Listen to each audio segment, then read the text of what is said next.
This episode is brought to you by JuneShine. JuneShine is better for you alcohol. I enjoy grabbing a can of JuneShine, which is hard kombucha, in the late afternoon after a workday like today. It's a beautiful day in Austin. This is when I started drinking JuneShine more than a year ago, early spring. This is the perfect time to have a can of, say, Grapefruit Paloma, maybe my personal favorite. But as I mentioned, love grabbing a can of JuneShine, maybe after a long day, when hanging out with friends on the weekend. You've also heard me drinking JuneShine in a few random show episodes with Kevin Rose. And I love many different flavors, Grapefruit Paloma being one of them, but I usually grab a sampler pack and just rotate through. Consistent with their tagline, organic hard kombucha for a brighter buzz, I do get a nice buzz, as it sports a hefty 6% alcohol by volume, but 1 to 2 drinks don't punish me with a nasty hangover. So you get a lot of the upside without so much of the downside. Their hard kombuchas are made with only organic ingredients, contain just 3 grams of sugar, and are gluten-free. JuneShine is also smooth because they use June kombucha, that's J-U-N, with a green tea and honey base, which isn't as harsh as the kombucha you're probably used to drinking that starts with black tea and sugar. I tend to get their sampler packs delivered straight to my doorstep now that JuneShine has nationwide shipping, but they can also be found in more than 10,000 stores across the country, including Whole Foods, Safeway, Kroger, and Publix. That's Publix with an X at the end. Listeners of this podcast can now receive 20% off their first purchase of JuneShine hard kombucha, plus free shipping on orders over $75. I recommend trying one of their best-selling variety packs, which is a great way to try all of their delicious flavors, and they have some very cool combos. So go to juneshine.com/Tim or use code TIM at checkout to claim this deal. One more time, that's JUNESHINE.com/Tim. Check it out. This episode is brought to you by FreshBooks. When you're running your own business, it's easy to get weighed down by work that doesn't get you paid. That's why I love FreshBooks and have been recommending them for years on this podcast. It's an all-in-one accounting and invoicing solution built for small business owners like you. I've polled tons and tons of my listeners and readers who have brought up FreshBooks over and over again, and you guys have better things to do, so do I, than get caught up in admin work. Whether you're a podcaster or a creative agency, you can choose a plan that's right for you. FreshBooks has been used by more than 24 million people, and it can save you more than 11 hours a week by automating invoices, expense tracking, online payments, and so much more. Easy to understand reports and an intuitive dashboard let you know at a glance where your business stands. You can create, customize, and send branded and professional-looking invoices in about 30 seconds. You can also avoid that awkward exchange with your clients about overdue payments. FreshBooks automates sending late payment email reminders and allows you to send a customized message on your behalf. FreshBooks is a simple and intuitive tool for small business owners. But if you ever need a bit of help wrapping your head around something, they have an award-winning Toronto-based support team who are always happy to help. So try FreshBooks free for 30 days. No credit card required. Go to freshbooks.com/Tim. That's freshbooks.com/Tim. Optimal minimalism. At this altitude, I can run flat out for a half mile before my hands start shaking. Can I ask you a personal question? Now would seem an appropriate time. What if I did the opposite? I'm a cybernetic organism, living tissue over a metal endoskeleton. Tim Ferriss Show. Hello, boys and girls, ladies and germs. This is Tim Ferriss, and welcome to another episode of The Tim Ferriss Show, where it is my job sometimes to interview world-class performers from all different disciplines to tease out habits, routines, etc. And other times, it is my job to grab world-class performers who intersect with the cutting edge, the bleeding edge, or just the strange frontiers of, say, science. And this is a case of those two lines converging. My guest today is Donald Hoffman, Hoffman. Donald received a PhD in computational psychology from MIT and is a professor emeritus of cognitive sciences at the University of California, Irvine. He is an author of more than 120 scientific papers and 3 books, including The Case Against Reality, subtitle Why Evolution Hid the Truth from Our Eyes. He is the recipient of the Distinguished Scientific Award of the American Psychological Association, the Trollent Research Award of the U.S. National Academy of Sciences, and many other awards. His writing has appeared in Scientific American, New Scientist, LA Review of Books, and Edge, and his work has been featured in Wired, Quanta, The Atlantic, Ars Technica, National Public Radio, Discover Magazine, and Through the Wormhole with Morgan Freeman. His TED Talk, titled Do We See Reality as It Is, has almost 4 million views. That might be higher, might be past 4 or 5, who knows by now, by the time you listen to this. And you can find him on Twitter at Donald D. Hoffman. And this conversation ended up covering a lot of ground. We got into some very, very fascinating territory that gets very strange and provokes a lot of questions. So we talk about science. We talk about death, what the implications of his research and some of his theories have for consciousness, how we wrap our minds around consciousness, whether space-time as a construct, as an interface, is doomed, and certain physicists would certainly say that is the case based on recent data, and much, much more. So let me just say this from the outset. If you get lost, as I did at a few different points, just give it a few minutes, and hopefully I will have, or Donald will have, pulled it back into a thread that can be followed. But I had a blast with this conversation, and I hope you enjoy it as much as I enjoyed being a part of it. So without further ado, please enjoy this wide-ranging conversation with Donald Hoffman. Don, it is a pleasure to see you, and thanks for making the time to come on the show. I appreciate it. Thank you for your very kind invitation. It's a pleasure. I've been looking forward to this conversation for some time, and I'd like to start with perhaps a name that my listeners will not recognize, and that is the Helmholtz Club. Could you please give us some background and explain what is or what was, I don't know the tense on this, the Helmholtz Club? The Helmholtz Club was a group of neuroscientists primarily, and some cognitive scientists like me, that met roughly once a month at the University of California at Irvine. But it was neuroscientists from the whole Southern California area, from UC San Diego all the way up to UCLA and USC and Caltech, and of course UC Irvine, and sometimes from UC Riverside. And the point was for us to get together. It was sort of led by Francis Crick and Terry Sanowski and V.S. Ramachandran, but it was to get neuroscientists together to discuss consciousness. What was the state of neuroscience as it related to consciousness?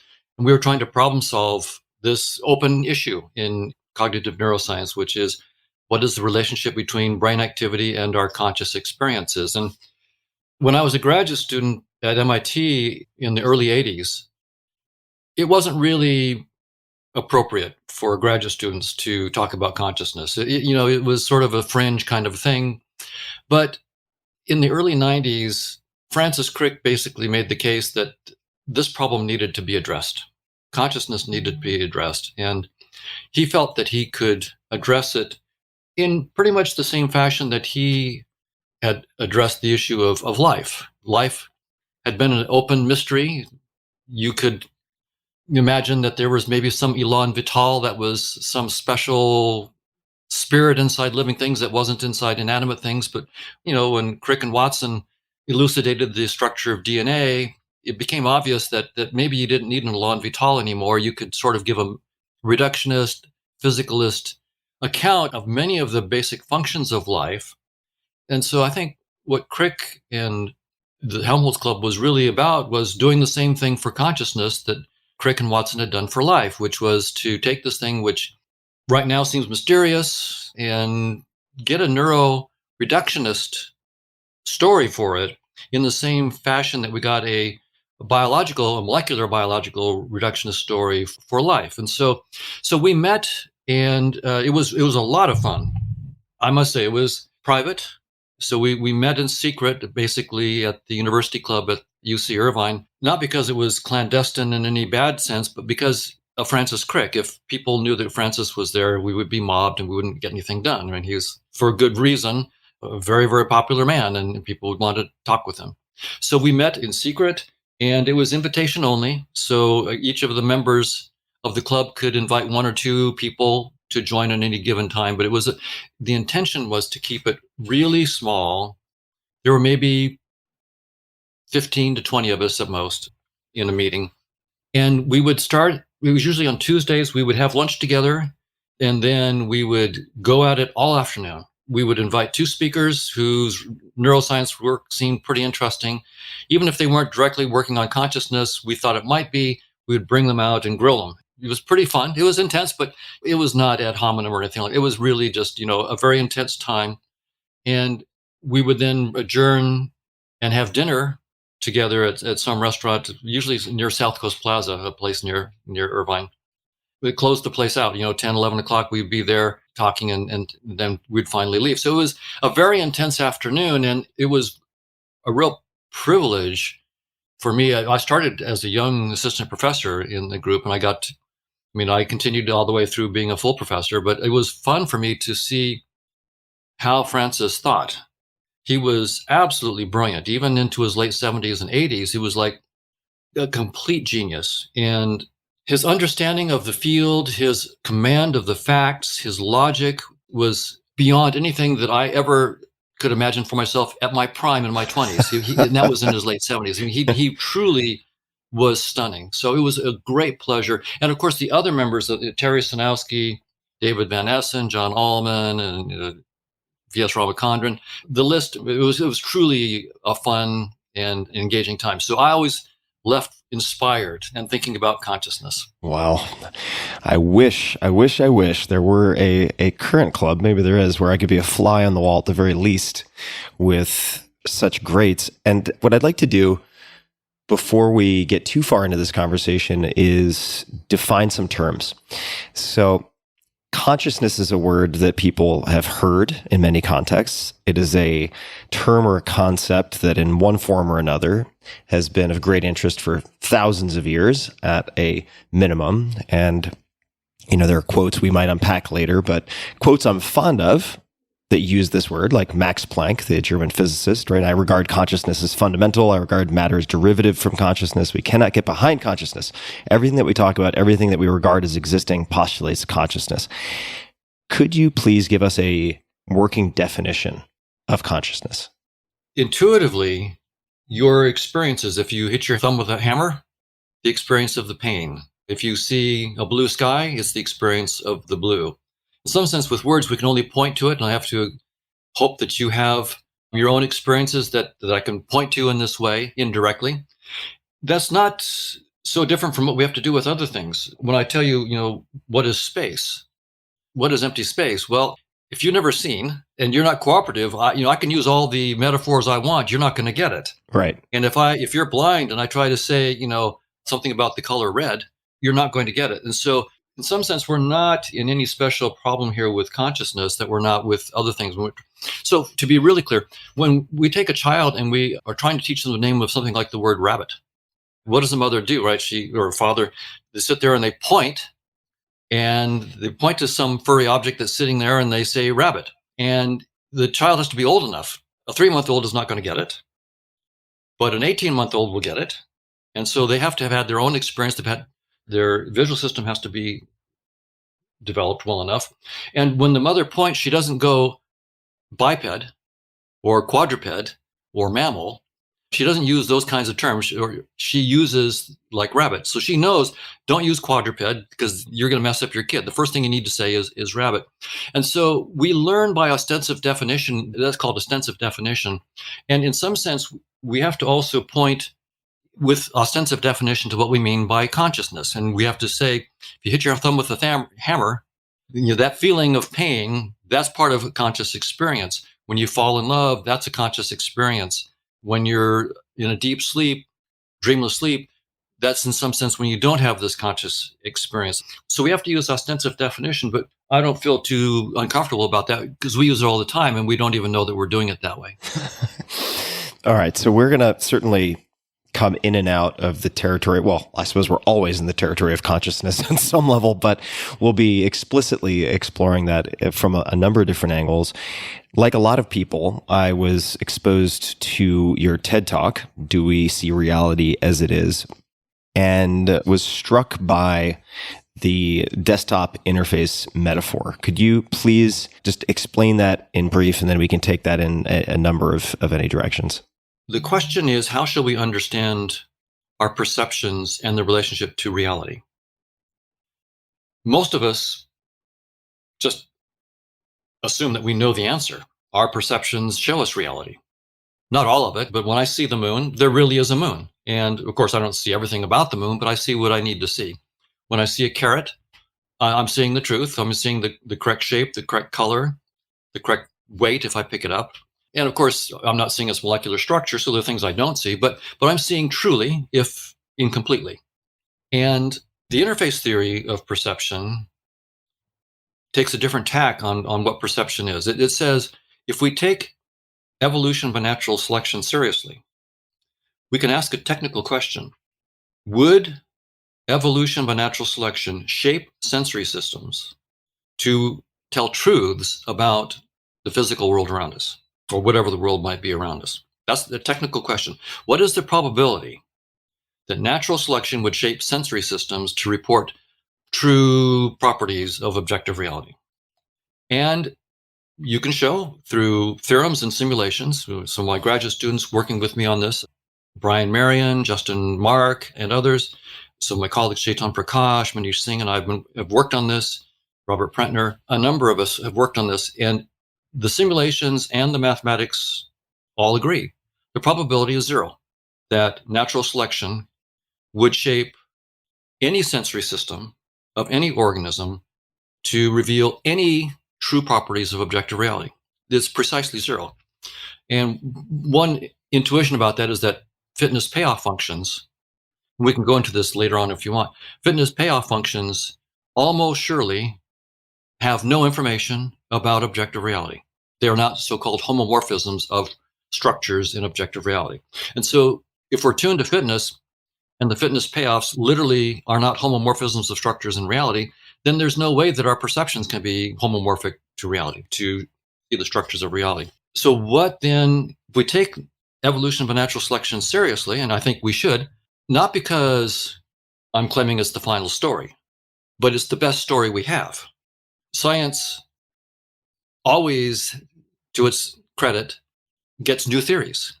And what we thought was the final theory 120 years ago, we now look back on it, Newton was great, but we have much better theories today. And so I have the same view about all of our scientific theories that we have today. The reason I take them seriously is not because I think they're the final word. It's just that we have, as human beings, no better theories. So we have to take our current theories seriously. And so if we take evolution by natural selection seriously, of course, as scientists, we're going to eventually try to show its limitations, right? But what it says in its current form is that the probability is zero that our senses have shaped us to see the truth about the world around us. So what have they shaped us to do? Well, the answer within evolutionary theory is it's all about fitness. Our sensory systems have shaped us to guide adaptive behavior so that we can live long enough to reproduce, basically. So one way to put that in a metaphor that's easier to understand is to say that natural selection didn't shape us to see the truth, but it shaped us with sensory systems that are like a user interface to the truth. So, right now we're both sitting in front of laptops and we're able to, I've got gigabytes of memory and all this circuitry inside my laptop. I have no idea about the truth of that. I know the words. I'm not a engineer of that type. So I don't really, if I had to toggle voltages inside my computer to do this video with you, it wouldn't happen. So if I actually knew the truth and I had to actually toggle all the bits and bytes and so forth and voltages in the computer to make this video happen, and you had to do it, it wouldn't happen. We have a very simple, dumbed down user interface that lets us control the complexity of the computer without having any expertise in what's really going on inside. And that's what evolution did for us. It gave us simple user interface that lets us stay alive long enough to reproduce, to interact with reality in the ways that we need to interact with it to stay alive and reproduce, without having any idea what that reality is.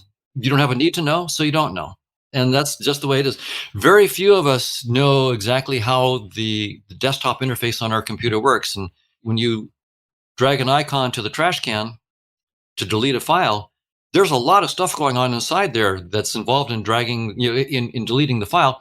We're blissfully ignorant. And that's what evolution has done. It makes us blissfully ignorant about the nature of reality and gives us icons that allow us to control reality. So to be very, very clear, space and time, which we typically think of as fundamental reality, is just the format of our 3D desktop. We have instead of a flat desktop, we have a 3D space-time desktop.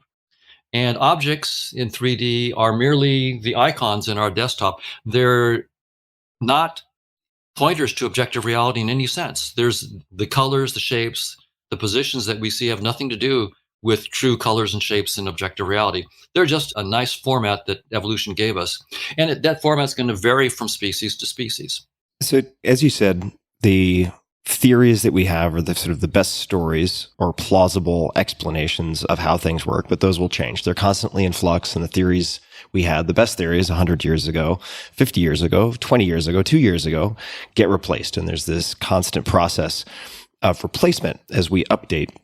And I'm just going to try to encapsulate some of what you said, and please correct me. Feel free to stop me if I get any of it wrong. But that we are optimized through natural selection for sexual reproduction. There's no sort of intrinsic value in accurate representation unless it contributes to more effective reproduction. Hence the discussion of layers of abstraction and simplification. Just like you would have the desktop, and then many layers below that, you would have assembly language, many layers below that, machine code, and then you get into the circuitry and so on.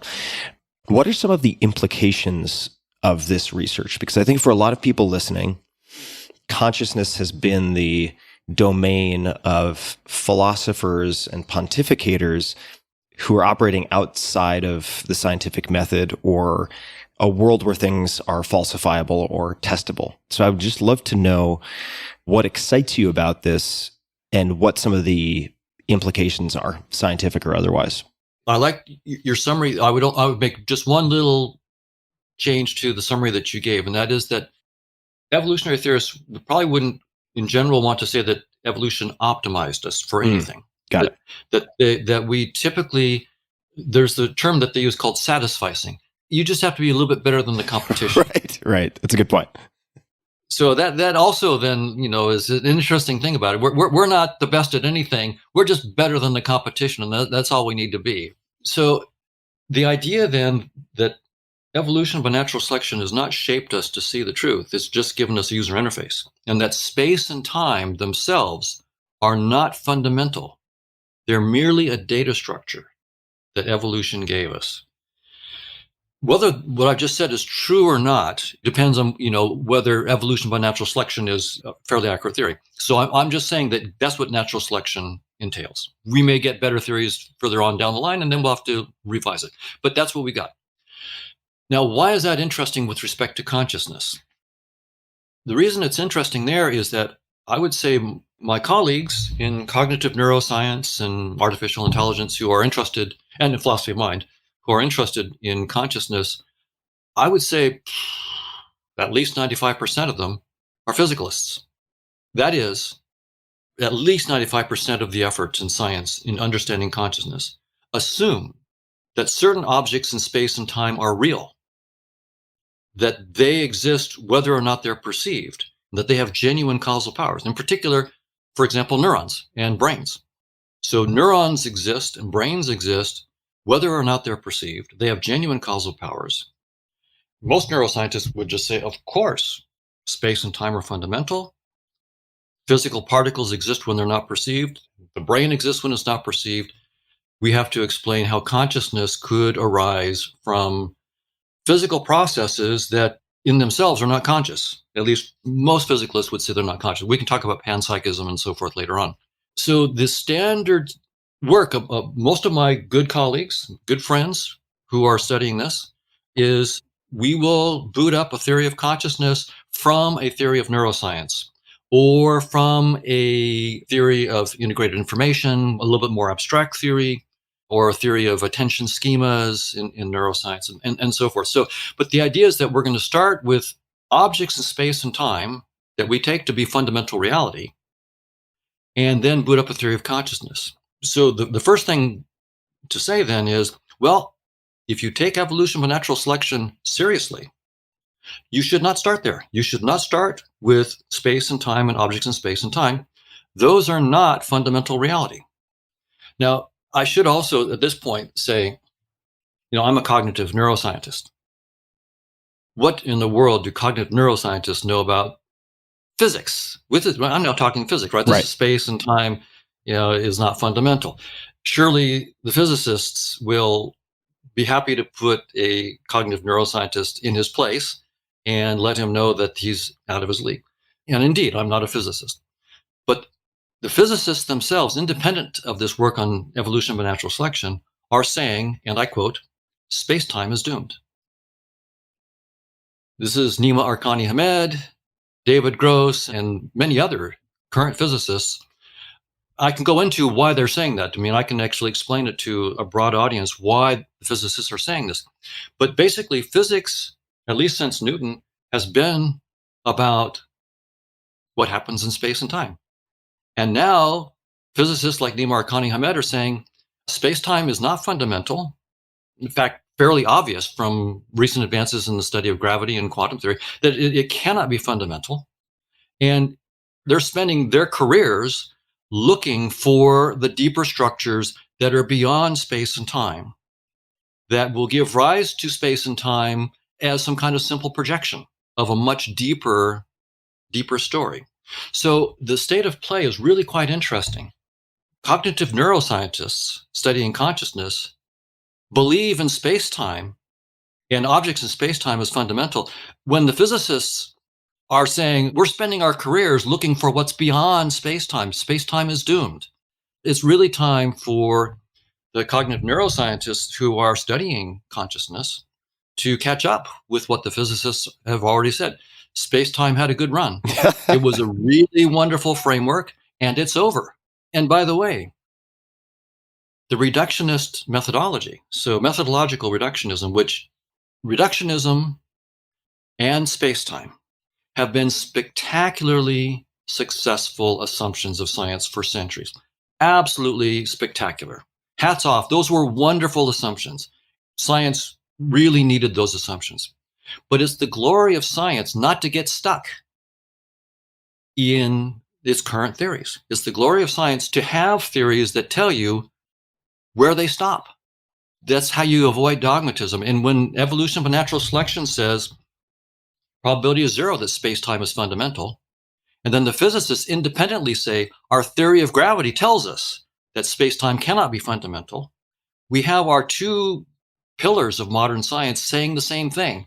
Space-time has had a good run, but it's over. So the methodology of methodological reductionism, which is the idea that as we go to smaller and smaller scales in space, we find more and more fundamental laws. How do we explain temperature of the air? Well, if we go to the molecular level, we can understand that molecules bouncing around have certain kind of kinetic energy, and the mean molecular kinetic energy at the microscopic level can explain what we call the temperature of the air at a more macroscopic level. So that kind of going to a reductionist, smaller scale, deeper laws has worked in many ways spectacularly in science. But we now know there is a hard limit to how small you can go with that approach. It's 10 to the minus 33 centimeters.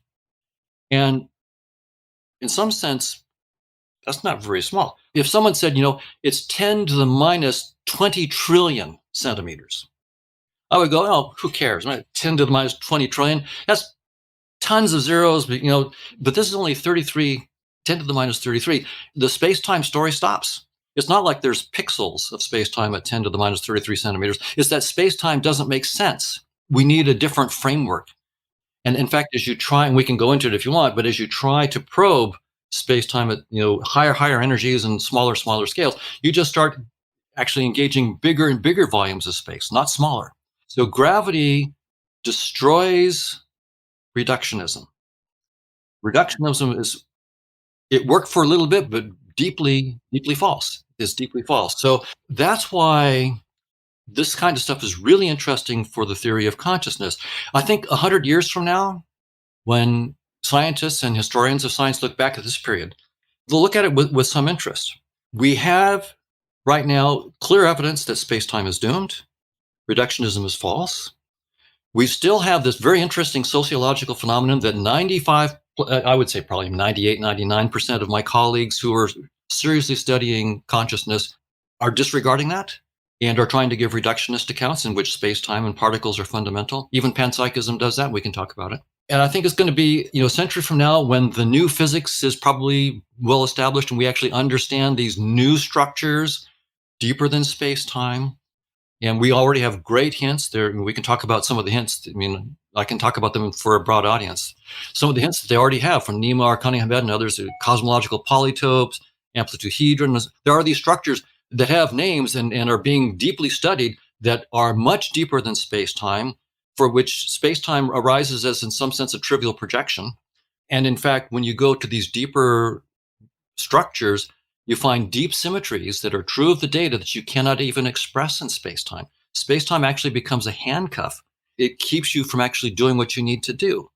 It's going to be interesting sociologically that the cognitive neuroscientists and philosophers of mind who were studying consciousness, in 2020, were disregarding what evolution told them and what physics was telling them, that that's the wrong foundation. Now, what is the right foundation? To say that space-time isn't fundamental is not to say what is fundamental, right? Right. So the best ideas we have right now are things like the cosmological polytope and amplituhedron and sociohedron and so forth that Nima and Juan Malbasain and others are working on. So here's where I then am looking at consciousness in a different way. I can't, in good conscience, attack it from a physicalist framework anymore. That our best theories tell us that's not the right way to do it. See, the theories tell us where they stop, but they don't tell us what the next theory should be. What we have to do as scientists, and this is part of the fun of science, is we have to be creative. We have to take a leap into the unknown where we say, what if it was such and such, like the cosmological polytope? We write down this mathematical structure. Now, then we say, okay, we have to be able to test our idea. So you have to show a mapping from whatever it is you start with, like the cosmological polytope. How does space-time arise from that polytope? We can only measure things in space-time, right? That's where we can do our experiments, Large Hadron Collider or neural EEG or fMRI. We do all our data collection in space-time. Not because space-time is fundamental, but because evolution has forced us to use an interface, and that's what we're forced to do. So we're stuck with this interface. We have to project everything into our interface. So whatever deeper structure we get beyond space-time, we will have to show how it maps onto the interface that evolution gave us, so we can actually do experiments and test it. So of course, any proposal that I make is almost surely wrong. It would be a miracle if I was right? In fact, I'll go even further than that. I'll say that science can never have a theory of everything. Why is that? For two different reasons. First, what is the theory? A scientific theory is an explanation. It says, if you grant me these assumptions, I can explain these other things. If you grant me molecules and the idea that they bounce around and have kinetic energy, I can explain temperature and thermodynamics. But I'm assuming those molecules. So whatever you assume is the thing that you're not explaining, they're what I would call the miracles of the theory. Now, of course, you can then try to say, well, I can get rid of those miracles. I can say that particles are themselves what the physicists would call irreducible unitary representations of the Poincare group, which is the symmetries of space-time. So I can have my theory of space-time and say particles are merely these representations of properties of space-time. But now I'm assuming space-time. So every scientific theory is going to have this thing where it says, these are my assumptions, and those are the miracles. And that's what a scientific theory is. So by definition, a scientific theory can never be a theory of everything. It's a theory of everything except its assumptions. Yeah, right. The assumptions are the thing it's not explaining. It's the miracle. It's turtles all the way down. That's right. It's explanations all the way down. And there's another deep reason why that has to be true, and it comes from Gödel's incompleteness theorem. Gödel showed that any finite axiomatization of mathematics that you make that's at least rich enough to account for arithmetic will have a weird property that there are truths that cannot be proven from that system. And he actually showed that there are statements that are true but cannot be proven from within that system. And if you add those true statements to your axioms, to your assumptions, so those axioms are like the assumptions of a scientific theory, then Gödel's theorem still comes back and says, well, there'll be new statements that are true that cannot be proven from within that new axiomatization. And what this means is that any conceptual scheme that we come up with will always and only barely scratch the surface of reality. This is a truly humbling point of view. It is to say, every scheme we come up with, you can show that you can actually write down truths that are true but can't be proven. And so our theories will always never get all of the truths. And so this is great job security for mathematicians and scientists. We'll always be doing this. So that's why I don't believe my own theory. Just a quick thanks to one of our sponsors, and we'll be right back to the show. This episode is brought to you by Athletic Greens. I get asked all the time what I would take if I could only take one supplement. The answer is invariably AG1 by Athletic Greens. If you're traveling, if you're just busy, if you're not sure if your meals are where they should be, it covers your bases. With approximately 75 vitamins, minerals, and whole food sourced ingredients, you'll be hard-pressed to find a more nutrient-dense formula on the market. It has a multivitamin, multi-mineral greens complex, probiotics and prebiotics for gut health, an immunity formula, digestive enzymes, and adaptogens. You get the idea. Right now, Athletic Greens is giving my audience a special offer on top of their all-in-one formula, which is a free vitamin D supplement and 5 free travel packs with your first subscription purchase. Many of us are deficient in vitamin D. I've found that true for myself, which is usually produced in our bodies from sun exposure. So adding a vitamin D supplement to your daily routine is a great option for additional immune support. Support your immunity, gut health, and energy by visiting athleticgreens.com/Tim. You'll receive up to a year's supply of vitamin D and 5 free travel packs with your subscription. Again, that's athleticgreens.com/Tim. So let me hop in just for a minute here and just to sort of tell a story that leads to a question. And it may or may not be related to cosmological polytopes or a singular or a plural. I'm not actually familiar with that term, but just to perhaps also try to highlight a few things that you said.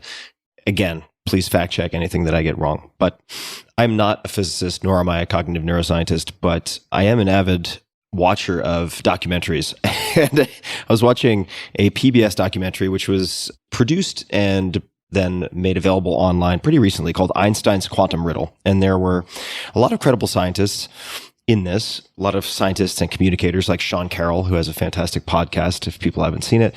And towards the end of this discussion, because it tracked the chronology of Newtonian physics, which had incredible explanatory power and utility for a very long time, still does. But then it traced the debates between Einstein and Niels Bohr related to the implications of quantum mechanics, right? And there was a lot of disagreement, these two behemoths meeting multiple times a day for a period of time, this gathering of the greats. And then ultimately getting to the point towards the end of this where they were gathering experimental data to test the hypothesis of quantum entanglement in the Canary Islands. Fascinating documentary. I highly recommend it. And where it kind of wraps up at the end is at the Institute for Advanced Study at Princeton, where I did not spend any time as a researcher, but I was an undergrad nearby for a period of time. And the halls of that place, I mean, have just had the footsteps of so many luminaries. It's incredible to look at the list. And the director at the time Robert with 2 B's. He's Dutch. I cannot pronounce his last name. Towards the end of this, traced out on a blackboard the possibility of a holographic universe, or the universe as we experience it being a projection of some type. And I think I found on your Twitter, you have a great Twitter feed, by the way. Thank you. I found a link to Nature and a paper, I believe it was a paper, called Simulations Backup Theory That Universe is a Hologram. And this is actually, at this point, somewhat, I don't want to say dated, but it's older, 2013. Could you elaborate on this holographic model of the universe, this concept? This is the physicist now. This is not cognitive neuroscience. So, right. But I understand enough to explain it to a broad audience. And that is that they've discovered that you can think of the universe as being a hologram. It's called the ADS-CFT, Anti-de Sitter Space Conformal Field Theory, duality.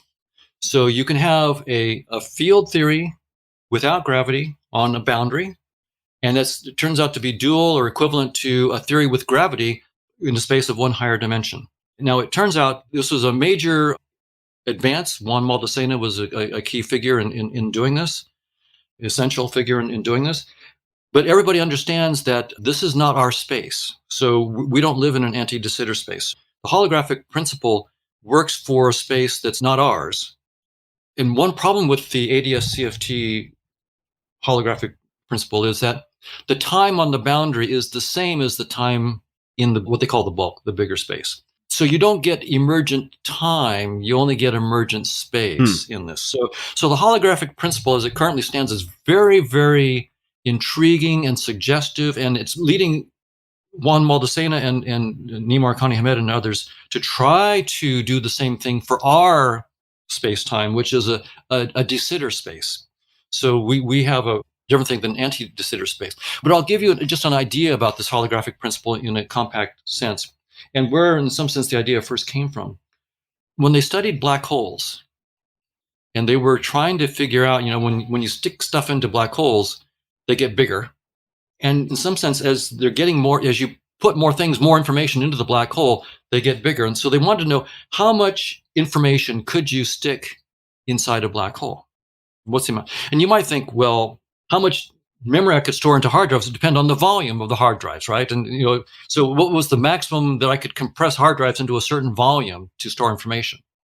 Well, when they worked out, and this was Stephen Hawking who did the math. There was another physicist who first proposed this, but Hawking was the one who actually proved it. The amount of information that you can stick into a black hole does not depend on this volume. It depends on the surface area of the black hole. That's the universe we live in. You should really let that sink in. Yeah, that's squirrely for me to wrap my head around. It's truly stunning. But if you let that sink in, you begin to understand why space-time is doomed. Space-time is a great data structure, but it's not the object that we thought it was. It's a data structure. It has certain interesting properties. And so the amount of information you can stick in a black hole depends only on the surface area of the black hole. And then it's easy. Physicists have shown that that's true of any region of space. So it's not just black holes. I mean, they first discovered it in black holes with Hawking's work. But any volume of space, the amount of information you can store in it has nothing to do with the volume. It has only to do with the surface area. It's so bizarre to think about. So that's the holographic principle. And so we're really trying to understand what that means. But it does mean that space-time is doomed, and we're looking for a deeper story. So let me hop in. What I'd love to ask is no doubt something that a lot of listeners are wondering, and I'm wondering also. Let's say space-time is doomed, and that we are, as humans, operating on this very high level of abstraction that serves to satisfy our drive and our evolutionary imperative to procreate. As we realize that space-time is doomed and that these paradigms need to be revised, these theories need to be revised, are there practical ramifications of this in the same way that perhaps at some point quantum mechanics were viewed as sort of an academic exercise, but then before you know it, and it might be contending with the shut up and compute school of thought where let's not worry about how it works if we can use it to make something work. You're seeing quantum computing, I think the implications of which are quite profound. What might things look like in the next 5, 10, 20 years as we begin to fundamentally revise how we think of reality, matter, the interplay of consciousness, or the role of consciousness as fundamental? What happens? What might manifest? What might change? Any thoughts on that? Quite a bit. Every new advance in science leads to unexpected, miraculous technologies. When Maxwell wrote down Maxwell's equations for electromagnetism in the mid-19th century, he wrote down these equations which sort of captured all of Faraday's experiments with electricity and magnetism and so forth. So Faraday had done all these experiments, wonderful stuff. Maxwell realized that all of the experiments could be captured in a few equations. True tour de force. Our modern technology is largely due to Maxwell. I'm talking to you today, cross country, because of Maxwell and the technologies that have Maxwell's equations stimulated Einstein to come up with special relativity in part. So I think that the scientific theories that are being developed right now, like the cosmological polytope and so forth, and my understanding is that these guys understand that there's really hard work ahead. It may be decades before they can, this is really, really tough. But once we have a really strong theory that can be mapped back into space-time to make predictions,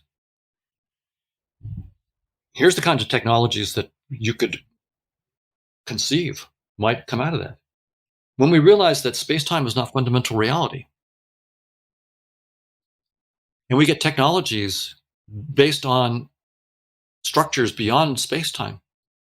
If I want to go to Alpha Centauri, I may not need to spend light years in a ship. I may be able to go outside of space-time and just get there. And not even through wormholes, just understanding the true nature of reality beyond space-time, realizing that it's a data structure. We can play with the data structure. We can reverse engineer it. I can just put myself there. So I think the kinds of things that we take as fundamental limits on us right now will not be fundamental limits. So in other words, to answer your question, you really have to think out of the box in ways that what would happen if space-time was no longer a limit? You can just go around space-time. Right now, for example, the physicists will tell us that because of the expansion of the universe, most of the galaxies that we can see, we could never get to. They're going way too fast. You can go at the speed of light and you'll never get there. So as fast as we can go through space-time, it's, I think, 90% or more of the galaxies are inaccessible to us. Too bad. All that real estate is just gone. Well, what if we don't have to go through space-time? Suppose we can use some new structures that the physicists find that projects into space-time, but is far more comprehensive. And then we get technologies built out of that. We just go around.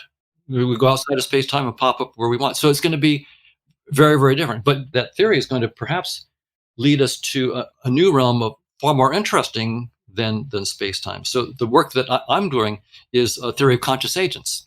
I'm proposing a model in which consciousness is fundamental and there are innumerable agents beyond space-time. If that model is, and again, I would bet against myself. I mean, that's just a good scientific attitude to assume that you're wrong and try to get a theory that as quickly as possible will make predictions that you can test and show you're wrong. That's just the good scientific attitude. So with that in mind, I'll just go with this theory of conscious agents. So there are countless conscious agents interacting. So I get a model of how they interact. I get a model of how certain conscious agents we call human beings use a space-time interface, a data structure of space-time to interact with them. And we use that data structure. We have portals. Right now, I have a portal into your consciousness. It's called your body. Right. And we're using laptops and technology to take pixels, which are an image of your body, your voice, and it gets projected to me. And I then understand something about your consciousness.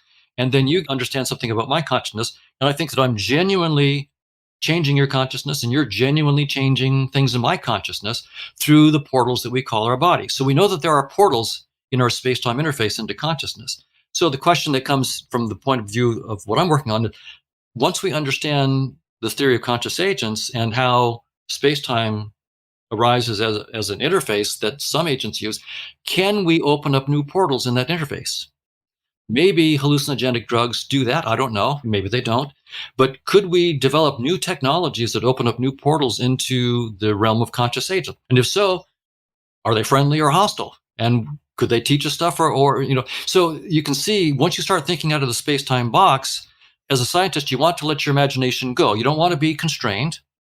You really have to think outside of the box, but then you always have to take your theory and say, okay, I need to make predictions in space and time that my colleagues can go and show me wrong. That's why this is not dogmatism and it's not just pie in the sky. You have to think pie in the sky. You got to think big to write down your theory. You got to think big, but then you also have to say, here's how you can pop my bubble. Do this experiment. That's how you pop my bubble. So, question about the conscious agents, right? I'd love to hear more about how you workshop this or simulate or use computer models.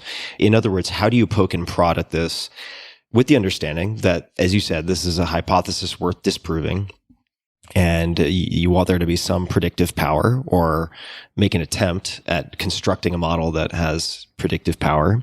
You want it to be falsifiable, right? You want to tell people how they can burst your bubble. Exactly. How do you explore this? How do you explore this, I'm struggling for the right word, but this theory of conscious agents? So there's a couple steps. We've published a paper that people can look up. It's called Objects of Consciousness. So if you just Google Objects of Consciousness and my name, Donald Hoffman, it's free online, and you can just see a paper where we propose a simple model of consciousness using simple mathematics, probability theory, and things called Markovian kernels. And my attitude about it is I'm trying to start off with a very, very simple model, what our 1.0 model, the simplest math that I could do that sort of models the idea that conscious agents have experiences, they make decisions, and they act to change the experiences of other conscious agents. That's the basic idea. Mathematically now, you get a dynamical system that's called a Markovian dynamical system. So now we can start to study these Markovian dynamical systems of conscious agents and look at how their behavior would predict properties of consciousness and how they might predict the emergence of space-time. So one thing that I've been working on, I was working on this very, very heavily a little over a year ago, and then COVID took me down for about a year. So I was out of commission for a year with COVID, long haul COVID. It took out my heart. Oh, I'm sorry to hear that. Yeah, it made my heart almost fail. So it's taken me a year to get back on my feet. So I'm planning to get back to what I was doing before COVID took me out. But the idea I was pursuing is that the long-term behavior of these conscious agents, the so-called asymptotic behavior, has structures that are very interestingly related to structures that Nima Arkani Hamed is finding beyond space-time. So I would like to show that the asymptotic behavior of this conscious agent dynamics has a fit with some of the structures like the amplituhedron, cosmological polytope, that they're finding behind space-time. But if that were right, then the structures that they're finding behind space-time would still be simplifications of the conscious agent dynamic, because they would only capture the asymptotic, the long-term behavior, not the full dynamics of the consciousness. So we'd have the full dynamics of consciousness. A certain projection of that would lead to the cosmological polytope and the amplituhedron, and a projection of those leads to space-time. So the idea would be to start with a theory of conscious agents, through the asymptotics project to the cosmological polytope, project to space-time, and that way we would get consciousness leading to predictions in space-time that we could test. So that's a big project, and I'm glad to put it out there so that someone who's much smarter than me can go ahead and run ahead of me and beat me to it. So I would just be delighted to read about it from someone who could beat me to it. We're going to come back to cosmological polytope because I feel like after the 17th time it comes up, we should probably return to it and cover it. However, I want to ask you something first, and I'm going to wade into this maybe in a roundabout way, and we'll see where it goes. Might be a dead end, might not be. But if we're talking about, if I'm understanding correctly, the possible fundamental error of taking a bottom-up approach to understanding consciousness, that is sort of starting with the neurological structures and using our space-time tools to kind of build from the smallest upward, to sort of explain the phenomenology and the subjective experience that people have that they label consciousness. How would you answer the question, is consciousness localized? And I ask that understanding there's a lot of controversy around this, and people will look at different types of injuries and either use it as proof for or against the idea that consciousness is locally generated, so to speak, by what we, the 3 pounds of goo that we hold between our ears. But there are people who take the opposite stance, and even though I think it's very difficult to test, might look at the brain as almost a receiver of sorts. How do you think about this? And I apologize if it's a sloppy question, but it's a great question. If you wouldn't mind unpacking that, however it seems best, I'd love to hear your thoughts. So a lot of people might think that I'm proposing a receiver theory, that the brain is a receiver for consciousness, and I'm absolutely not, because that theory is assuming that the brain exists and is a real object with real causal powers, and that somehow there's the brain and there's consciousness, and somehow consciousness interacts with the brain as a receiver. That's absolutely not what I'm saying. Nothing inside space and time has any causal powers. Nothing. Everything inside space and time are merely perceptions within consciousness from this framework. So the brain is an icon in my desktop that appears when I look inside skulls. And as soon as I look away, I delete that icon and there is no brain. So to be very, very clear, right now, I have no brain. There is no brain. If you looked inside my skull, of course, you would see a brain. But that's an icon that you create on the fly. The icon exists when you create it, and you delete it when you don't need it. So neurons do not exist when they're not perceived, nor does space-time.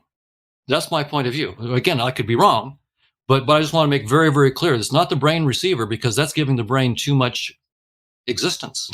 Right. The brains only exist when they're perceived. Just to stand in for the audience, so people might be squirming a little bit in their seat here.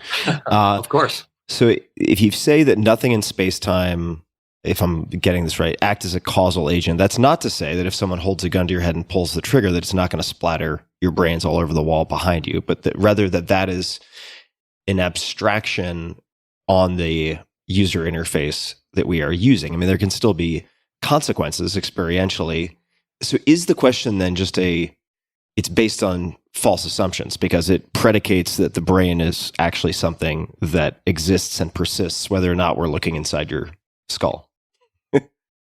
That is the big assumption, that physical objects exist and have causal powers even when they're not perceived. And by the way, the physicists have tested this. There's 2 very technical terms for this. One is local realism, and the other is non-contextual realism. So local realism is the claim that physical objects like electrons have properties like position, momentum, and so forth, real values of those properties that exist whether or not they're perceived, and that have influences that propagate no faster than the speed of light. So the realism is the claim that they have the properties, even if they're not perceived.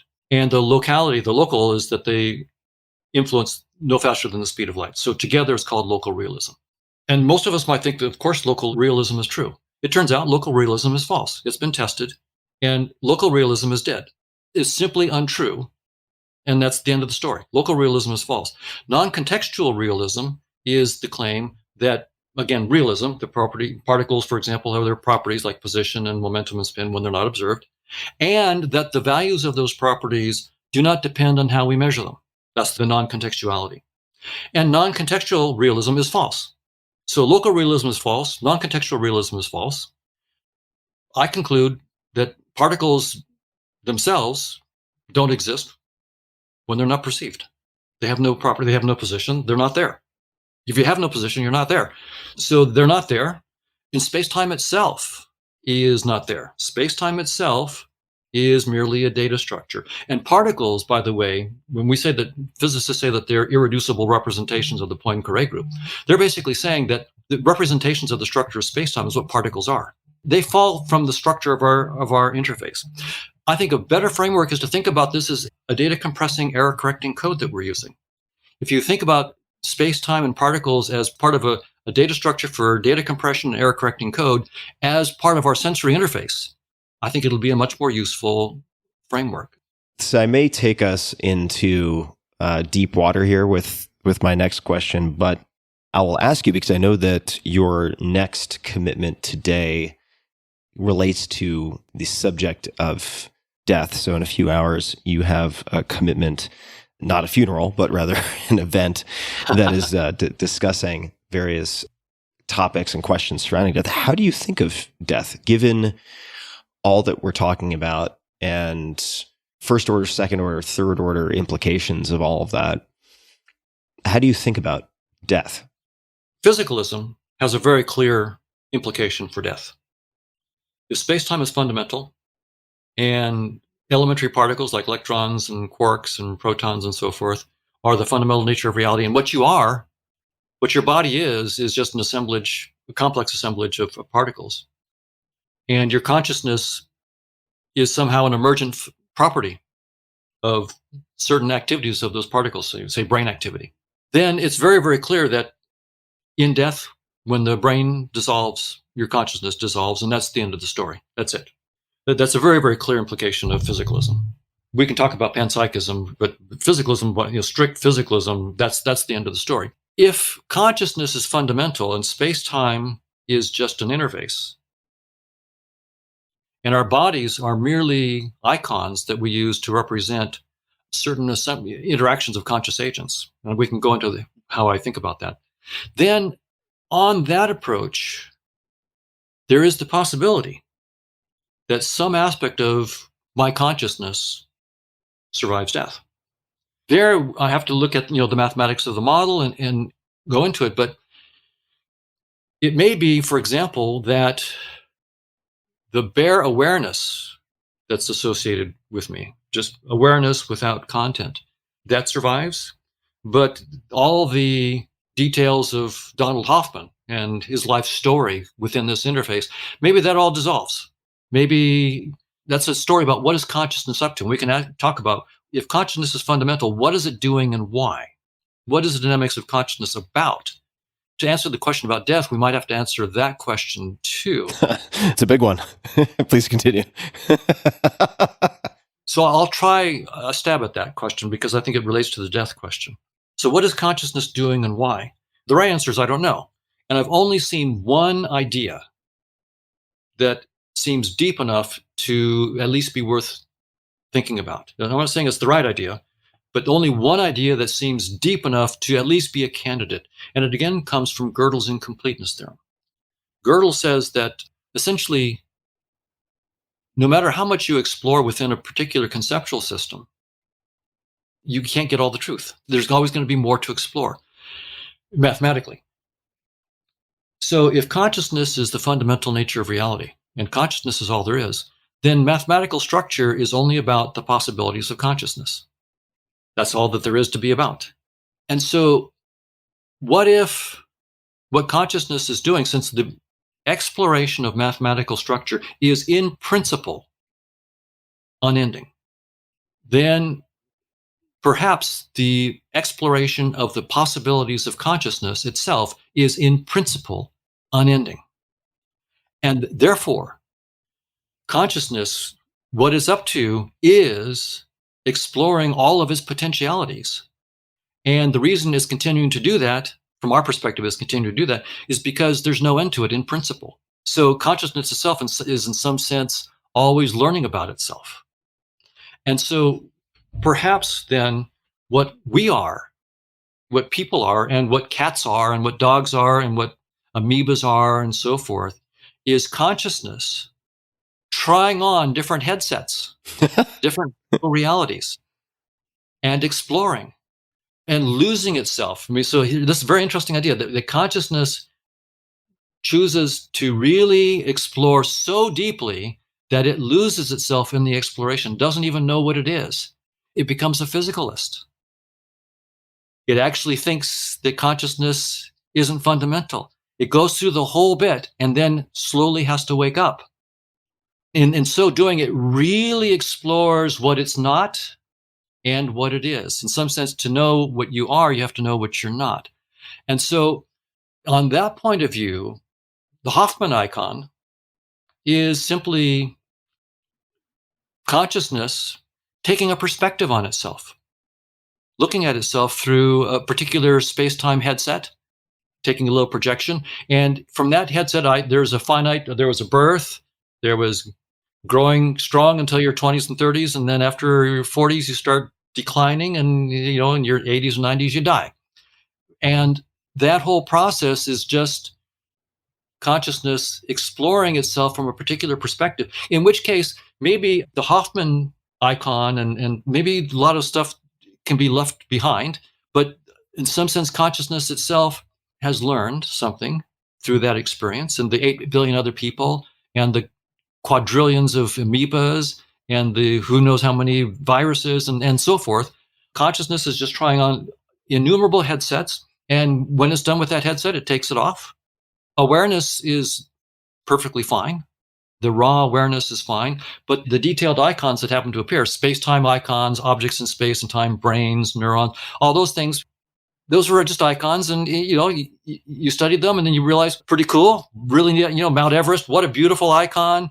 Death Valley, what a beautiful icon. These are really, but I'm not that. I'm something even more transcendent than space and time. I'm more transcendent than Death Valley. And so consciousness is just waking up. I mean, I'm trying to tell a story. I'm not saying that it's correct, but it's the only story I've seen so far that at least is deep enough that is worth taking seriously.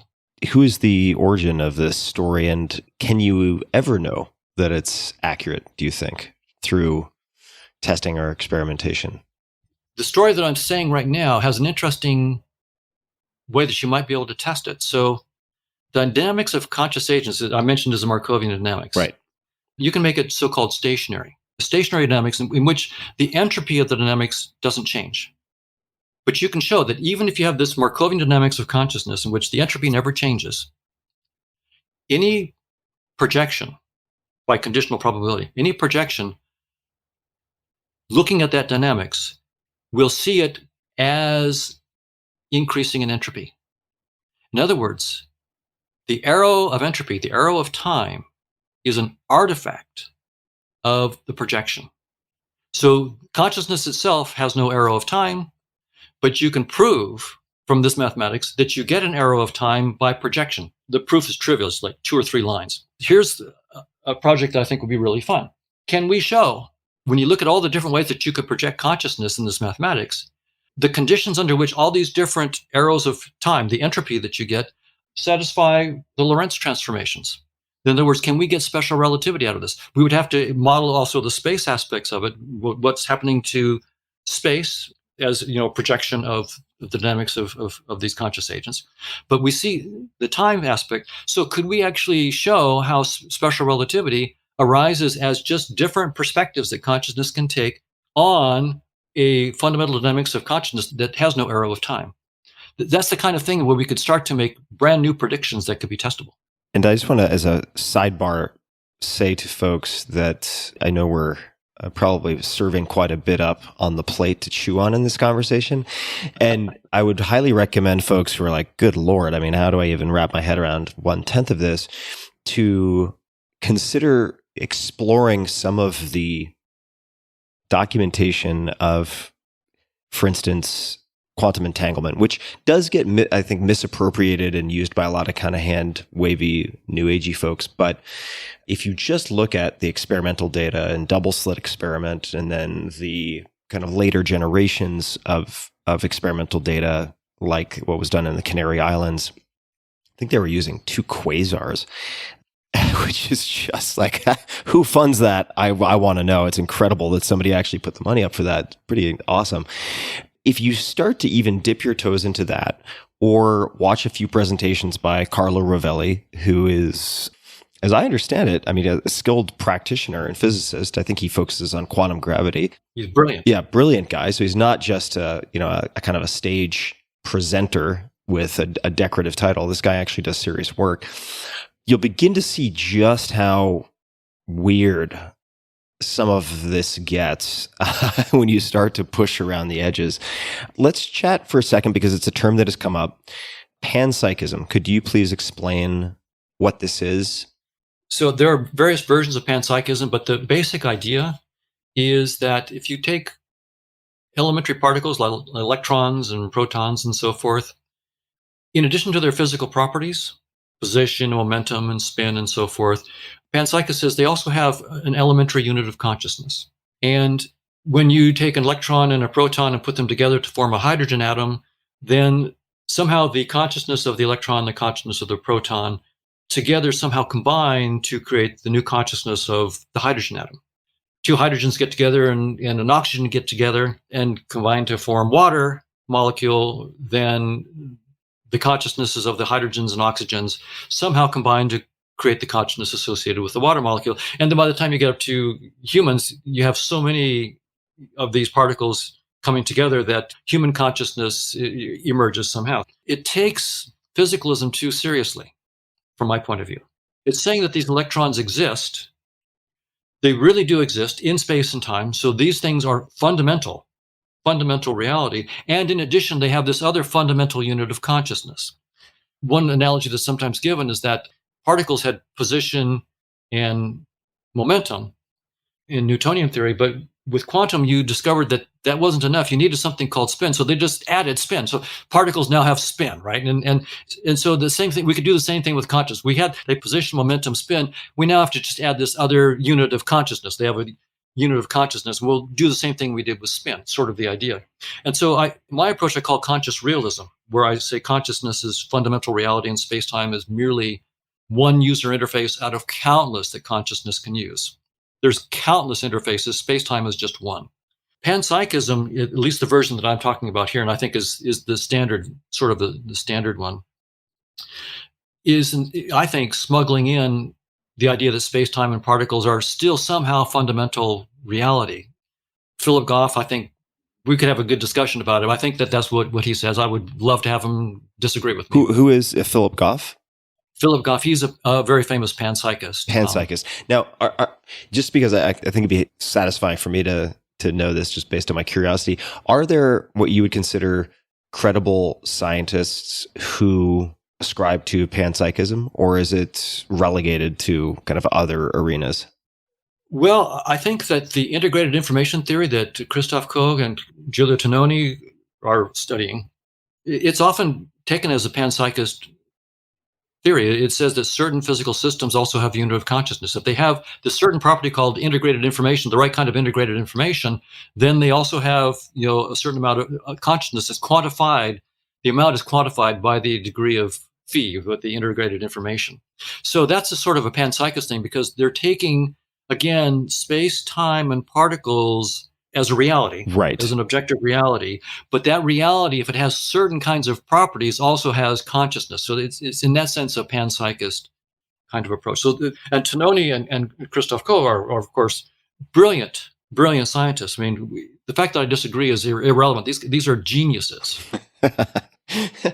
I did a bit of reading on this prior to this conversation, panpsychism, and having lived in Japan, it struck me how the sort of output of these assumptions and these models is actually very similar to, in some respects, not all, but animist religions like Shintoism, right? The rock, the moss, the dirt, everything has sort of a consciousness of one type or another. Just a quick sidebar. Not to say they are related, nor that all panpsychists are Shintoists. I agree, but that raises a question that I would like to just mention briefly, and that is, I'm saying that the question of which objects are conscious and which are not, or the question of which things are alive and which things are not, the answers that we give right now are an artifact, right, of our interface. If reality is not space and time and physical objects, our interface is then giving us more or less information about some realm beyond space and time, beyond our interface. When I see a cat, I think it's alive. I see a mouse, I think it's alive. When I see an amoeba, yeah. A virus, I don't know. I see electron, I say no, definitely not alive. Well, is that a genuine insight into the nature of reality? Or am I mistaking a limitation of my interface for an insight into reality? So this is the kind of question that arises when you no longer take space and time as fundamental. It opens up the possibility that we've actually got the question of life and the question of consciousness so fundamentally wrong that we're asking it the wrong way. The question, could an electron be alive or not, is the wrong question. In fact, my body is not alive. My body is merely an icon. It's not alive. In fact, if you close your eyes, my body disappears. If I close my eyes, my body just, this is merely an icon. So the only question is, which icons on our desktop give us effective portals into life or consciousness? And ones that do not, doesn't mean that we're not interacting with life or consciousness. It just means that our interface is giving up. Of course it had to give up. Reality is too complicated. So once again, this actually shows how important it is. If space-time is just an interface, we better get on with the program and not fool around with space-time being fundamental. We get life wrong. The question of what's living and not living is in fact the wrong question. This is how important it is. If space-time is not fundamental, we need to change our science, how we're doing our science. It's going to be quite a Copernican upset. It's going to make people very, very unhappy for a long time, I expect. Let's segue to cosmological polytope, which if I ever go back to Burning Man, I feel like that should be my nickname on the playa, cosmological polytope. What is the cosmological polytope? Or the amplitohedron, if I'm getting that correct. The amplitohedron and so forth, and sociohedron. What I'll talk about is at high level what these guys are up to and what they're finding. Yes, please. They're looking for structures beyond space-time that can give rise to space-time. And they want to do it in a way that they can test empirically. The tests that they have are of two fundamental kinds. One is the scattering studies that they do at the Large Hadron Collider, where you take subatomic particles at high energies, smash them into each other, and see what sprays out. What they do is they look at the so-called scattering amplitudes. If you have like two gluons hitting each other and four gluons go spraying out, what is the amplitude or the probability for the various kinds of ways that can happen? And it turns out the scattering probabilities for these various events is the fundamental data that needs to be explained. Those are the big data. And several decades ago, when they were starting to try to build the superconducting supercollider in the United States, which didn't happen, but they realized they were going to be doing so many of these collisions per second, then most of them would be things that weren't interesting.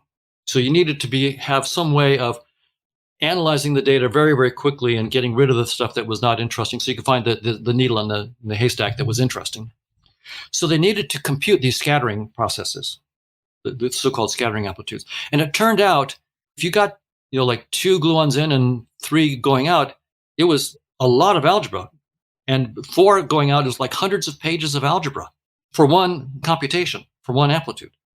It was nasty. They were doing it using quantum field theory and Feynman's approach to things. The experimentalists said to the theorists, look, we can't do hundreds of pages of algebra billions of times a second. Supercomputers can't do this. You've got to simplify the math for us. And so some mathematical physicists said, okay, we got to help out our experimentalist friends. So they found that a miracle, they could collapse all this stuff down to a couple pages. And then another miracle, they collapsed it down to 2 or 3 terms. They couldn't believe it. They thought this must be a one-off. But over the decades, they discovered one after another, all these scattering amplitudes that were going into hundreds of pages of algebra could be collapsed to 3 or 4 terms that you could write down by hand. And so that's what the amplitohedron and the cosmological polytope, they're actually showing that there's this deeper reality. There are deeper symmetries. What they discovered, there are deeper symmetries that are true of the scattering data that cannot be seen in space-time. So when you let go of space-time, you are now dealing with deeper symmetries than space-time that are true of the data, and all of a sudden the math becomes trivial. If you do it in space-time, because you've got the wrong framework, you're doing it in this projection space that's not right, it's not the deepest reality. When you go to the deeper reality, you see the deeper symmetries and the math becomes trivial. So that's the kind of thing that makes them think they're onto something here. We're seeing new symmetries. The computations become much, much easier. And now we're seeing these structures. Now, they don't know what the structures are about. This is really an interesting point in the history of physics. So these geniuses were trying to go beyond space-time. what the heck is beyond space-time? How do we go there? What kind of flashlights can you use? Now you're speaking my language. So, hats off to these guys like Nima Arkani Hamed and Juan Maldacena and these guys. They're brilliant and they're brave. So what they're doing is they're saying, we have to, of course, really know all the physics in space-time, and they know it backwards and forwards. They know all the scattering stuff. They know all the symmetries. They're going, now we're discovering that there are these symmetries in the data that can't be explained in space-time. We need to go to these deeper structures. So you have to take a leap. You have to propose these structures, like the cosmological. You have to propose them, and then propose how they map back into space-time and show that you can make predictions that are testable. Now, the other thing they're looking at is not just the scattering data from the Large Hadron Collider and other colliders, but also they're looking at the correlations you see between stars and various objects in space, the 2 and 3 point correlations and so forth. The idea is that they might think of the whole universe as one big scattering event from the Big Bang, and they might be able to get data that you couldn't get the energies high enough in the colliders that we could build on Earth, but there was much bigger energies at the Big Bang, and so we might be able to probe nature more deeply by looking at the sky, At the macro. and looking at these correlations in the sky. Wow. Just so I can take a note for myself, who are the researchers or the institute that if people wanted to do a deeper dive on this, they should look up in this case? Well, you'll like this. Nima Arkani Hamed is at the Institute for Advanced Study at Princeton. Oh, look at that. It makes sense. It makes sense. As is, I think, Juan Maldacena as well. Yeah, so, Juan is. So a lot of work is being done there. But Nima's influence is huge. He's trained a large group of young people who are working on this.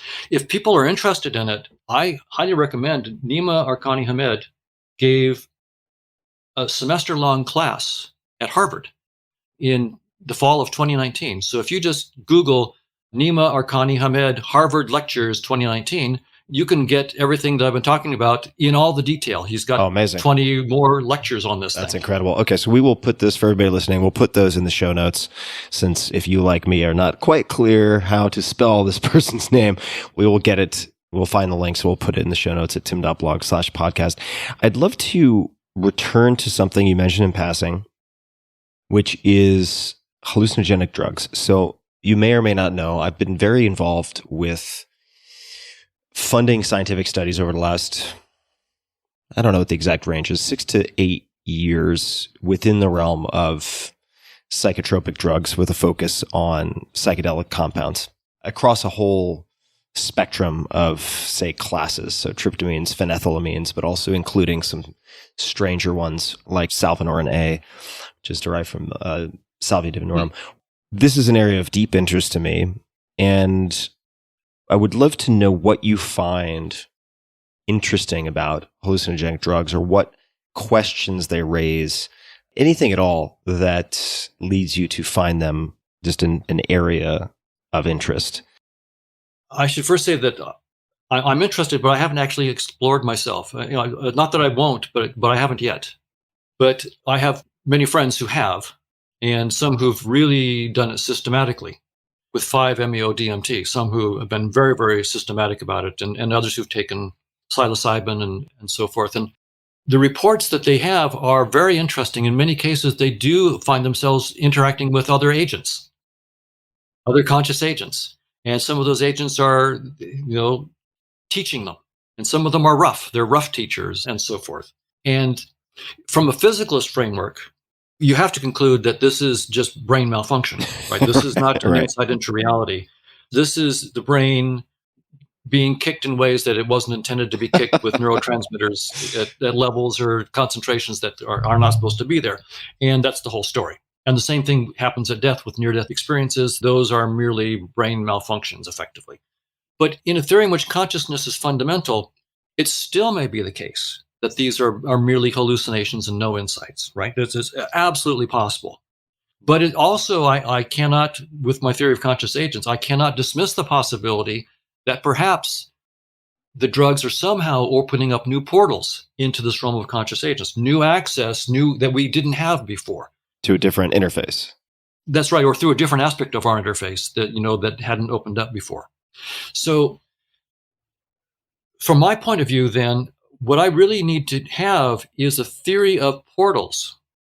I have a portal, right? The portal is your body, and I'm interacting with your consciousness. And we have one technology. We have one technology by which we know how to open up new portals. One really important technology. It's very low tech, but it's having kids. When you have a kid, you open up a new portal into consciousness. So we do know that there is a way to open up new portals into consciousness. Could you elaborate on that just a little bit? What do you mean by that? You and your significant other decide to have a kid, and you have no idea who that person's going to be like, right? So you have a kid, you start off as a sperm and an egg, and 9 months later, through a magical process of morphogenesis, which we don't understand. By the way, Mike Levin at Tufts is doing some beautiful work on morphogenesis and showing that it's not just the molecular biology that's involved. There's bioelectric fields, electric fields that are actually guiding the body growth, the body morphology, and the morphogenesis. Is truly stunning. So there may be a lot there, but by the time the child is born, you now have this little portal. You have very little insight into the conscience. You know if it's happy or sad, Yeah. right? It cries or not. But over a period of years, you see the portal getting more and more sophisticated. You're getting deeper and deeper insight into the conscious agent that you're interacting with. And so studying that and studying the morphogenesis process, we may be able to come up with new technologies that allow us to open new portals into the realm of conscious agents. And who knows, that technology may look like silicon and circuits. Who knows? If so, it might look like artificial intelligences that are conscious, but it would be very, very different from the standard approach to this, right? The standard approach of people thinking about this is that if I get my artificial robot complex enough, with the right kind of complexity, maybe the first flickerings of consciousness will emerge from the pattern of activity in the hardware somehow. And if I get it really sophisticated, there'll be more consciousness. So somehow the physics of the AI is fundamental, but if the physics of the AI has the right dynamics, then consciousness might emerge. I'm saying something entirely different. Physics is not fundamental. Space-time is not fundamental. Consciousness is. What we call physical objects are merely the ways that we play with our interface to open new portals into the realm of conscious agents.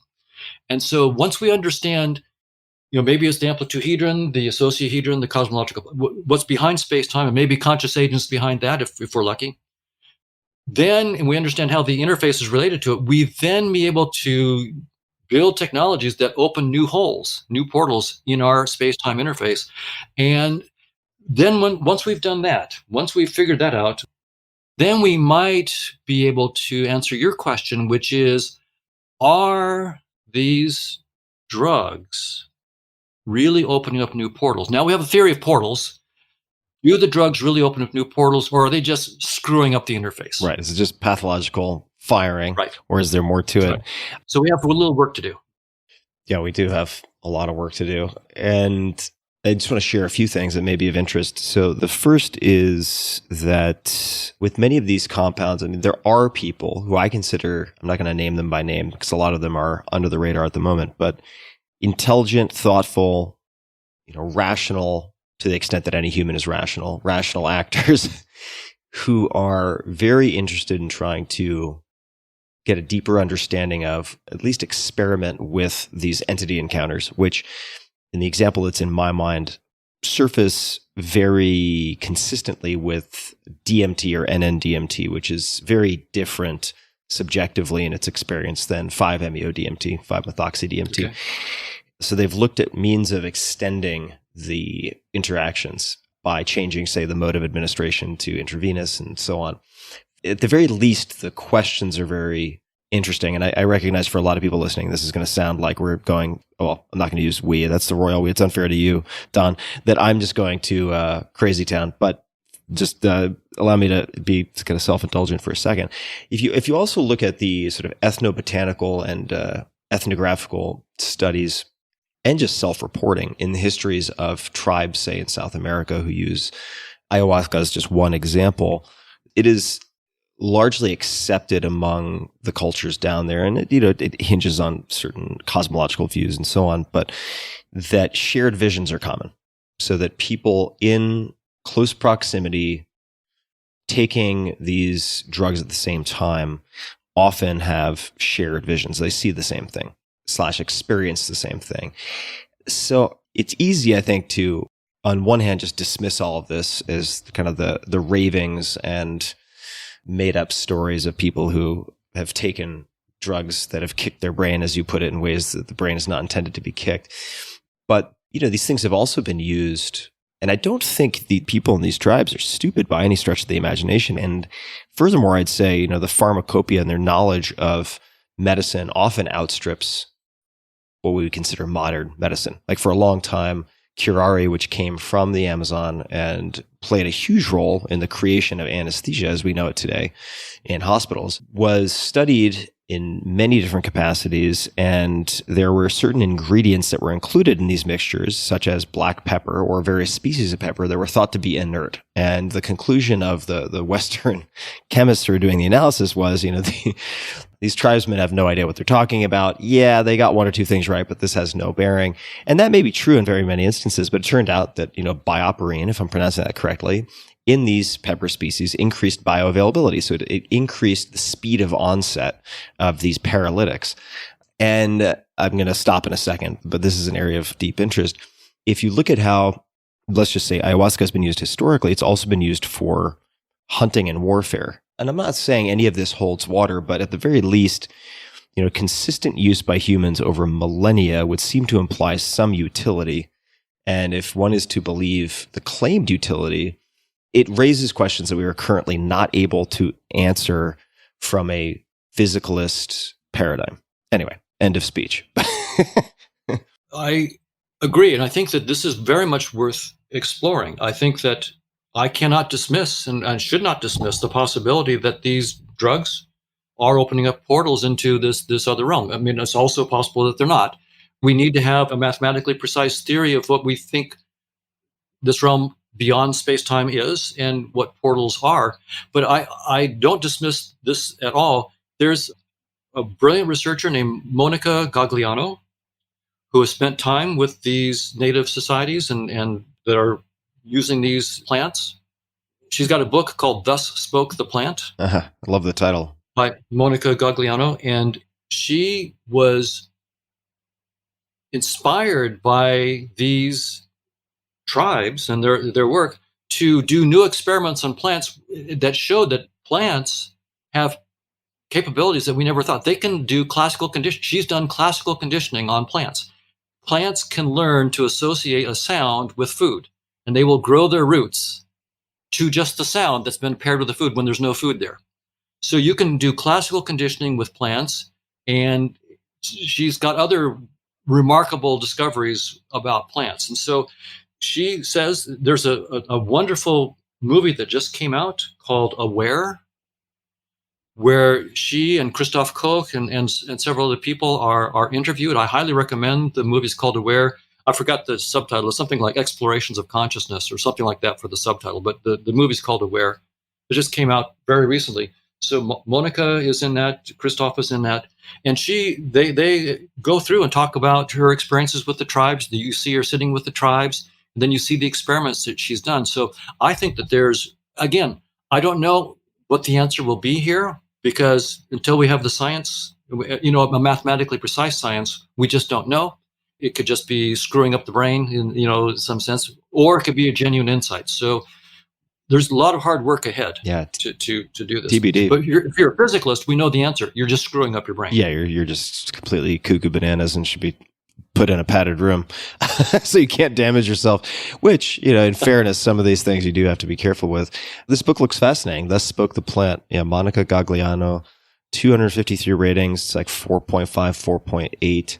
And I should also recommend, in conjunction with this, or if people wanted a place to start that is a little shorter, there's a piece called The Intelligent Plant that Michael Pollan wrote for The New Yorker at one point, which also speaks to this, in so much as plants can sense gravity, the presence of water, feel an obstruction in the way of their roots before coming in contact with them.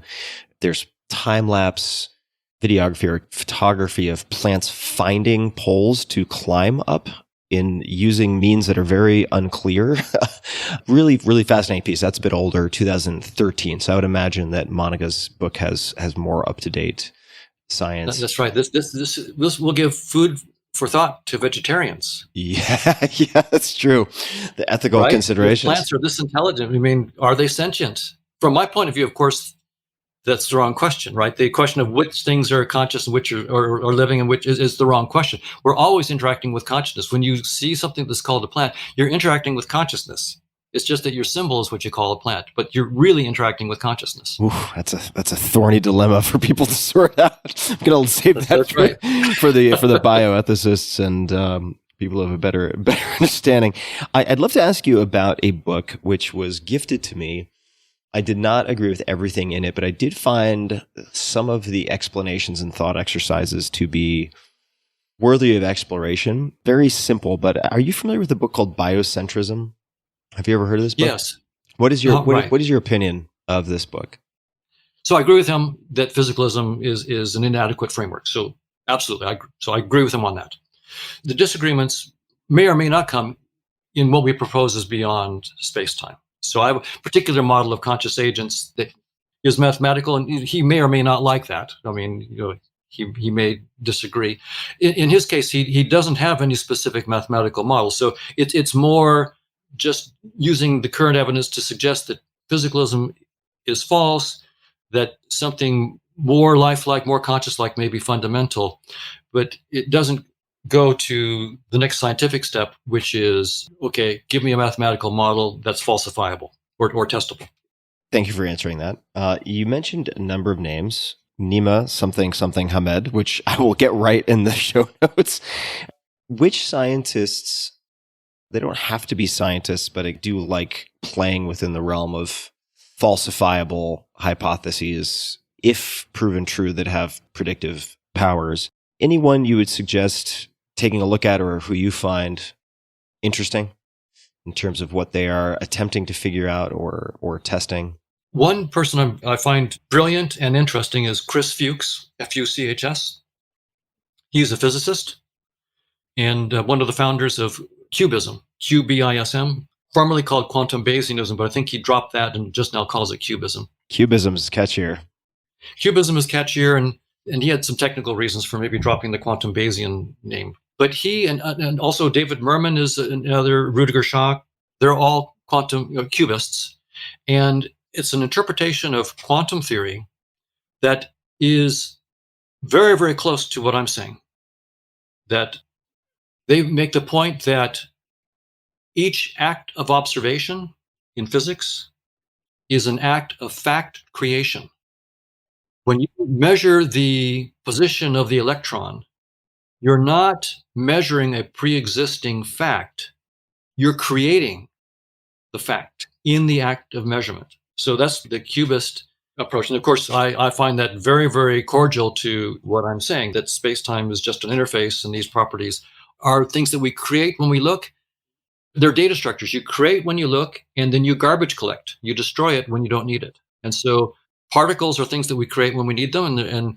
And he's got a paper called Cubism, the Outer Fringes of Quantum Bayesianism. It's a 2010 paper. I can give you the exact title of it. But in that paper, Chris Fuchs actually describes an experiment, a mathematical experiment that some other mathematical physicists did, in which they show using quantum theory, a series of measurements that you can make where you can predict with probability 1 what the outcome will be, but you can prove that quantum mechanics is incompatible with the value being there before you measure it. I think I'll need you to say that one more time. Yeah, that's right. So it's this is in Chris Fuchs' paper, but it's some other work. A series of measurements that you make where you can prove that with probability 1 what the outcome is going to be, but you can also prove that the outcome did not exist, the value did not exist before you made the measurement. You can prove it. So that's, again, against the local realism. But it's also against what Einstein said. So now Einstein was a realist, right? Who said if you can, without interfering in any way with the system, predict with probability 1 what the outcome of measurement will be, then there's an element of reality corresponding to the thing that you could measure with, get with probability 1. If without disturbing a system, you can predict with probability 1 what the measurement will be, then there's an element of reality corresponding to that measured value. That's what Einstein said. Really nice idea. And what Chris Fuchs in his paper shows is Einstein was wrong. Here's something, probability 1, we know what the outcome is going to be, and we can prove it didn't exist. So this is, once again, the nail in the coffin of space-time and particles being fundamental reality. They don't even exist when they're not perceived, when they're not measured. So cubism says every physical measurement is an act of fact creation. You create it in the act of observation. That agrees with what I'm finding from evolution by natural selection. You create the symbols you need on the fly to survive long enough to reproduce. So cubism, for folks, we'll put this in the show notes as well, and we'll get the title of that paper is QBISM. Yeah, that's right. Not to be confused with qubit, although I do recommend for people interested that you maybe listen to my conversation with Steve Jurvetson, who's very involved with D-Wave and other quantum computing companies, which will also really stretch the boundaries of the mind just to consider what is involved. And these are things that are happening right now. I mean, these are, Google and many of these companies have vast resources dedicated to quantum computing. It is of great practical value, but it gets into some very, very strange territory. Right. I'd love to know what experiments, if you could wave a magic wand, or if you just had a pet billionaire who would fund whatever you thought was worth funding, what type of experiments would you like to see, or do any experiments come to mind that you would like to see, you would love to see done in the next 5-10 years? The magic wand, I would say that the stuff I'm working on, we need to just be funded for the next 10 years to really get the mathematics worked out of this theory of conscious agents. But in terms of experiments that could be done right now, my take would be, I would go to Nima Arkani Hamed at the Institute for Advanced Study at Princeton and say, here's all the money you want. What experiments do you want to do? Because you're the one who's actually telling us how to go beyond space-time. What do we need to do to go beyond space-time and really understand the structures behind there? So he's got some ideas. And in fact, he was, perhaps still is, sort of the lead on a new collider that was going to be built in China. I don't know what's happening on that. So I would say some of the most beneficial experiments we could do right now are the ones that really help us push beyond our current space-time understanding and really go into the structures that are beyond space-time. That's going to be our best bet. I mean, the kinds of stuff that I would do, I think, as a neuroscientist and so forth, they're incremental, but his stuff would be transformational. On my part, I think we have to just go after the mathematical modeling and then try to tie it into the structures that they're finding. I think that's the best way for science to move forward in the quickest way on this. I'm going to ask a totally unrelated question. Thank you for that. And I did finally found. I'll just read it for folks. So Nima Arkani Hamed, Nima, next word Arkani -Hamed, American Canadian physicist. I will be looking into this gentleman. Also, the older I get, the more I'll view other people as young. But he's done a lot. He's 49. I mean, he's gotten a lot done. Wow, very impressive. He's stunningly brilliant and hardworking. What are you reading these days, or what do you have on deck? Could be something that you've finished reading, something you're working on currently, something that you're looking forward to digging into. I'm just curious what your information diet looks like these days.